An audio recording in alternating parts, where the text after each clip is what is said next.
Hey guys, അങ്ങനെ ഇന്നലെ ഞങ്ങളൊരു മൂവിക്ക് പോയി. വിജയ് സേതുപതിയുടെ മഹാരാജ.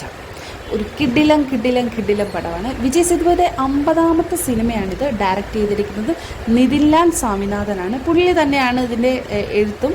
ഒരു ഗംഭീര പടമായിരുന്നു. ടോട്ടലി നമുക്കിത് കാണുമ്പോൾ ഒരു കൺഫ്യൂഷനൊക്കെ തോന്നും, ഇത് എന്താണ് സംഭവം നടക്കുന്നത്, കാരണം ഇതിൻ്റെ പ്രസൻറ്റ് എന്താ നടക്കുന്നത്, അതിൻ്റെ പാസ്റ്റ് എന്തായിരുന്നു എന്നൊക്കെ ഒരു ചെറിയ കൺഫ്യൂഷൻസ് വരും. പക്ഷേ എൻഡിൽ നമുക്ക് ഫുള്ള് ക്ലിയർ ആയിട്ട് വരും. പിന്നെ ഈ മൂവി എന്ന് പറയുന്നത് വിജയ് സേതുപതിയുടെ ഒരു തെരച്ചിൽ തന്നെയാണ്. അതെന്താണെന്ന് നമ്മൾക്ക് മൂവി കാണുമ്പോൾ മാത്രമേ അറിയാത്തുള്ളൂ.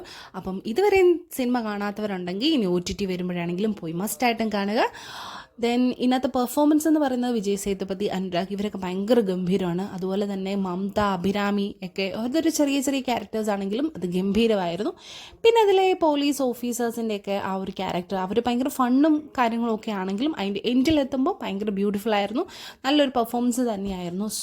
അപ്പം ഇനിയും കാണാത്തൊരു OTT വരുമ്പോൾ മസ്റ്റായിട്ട് കാണുക. ബൈ.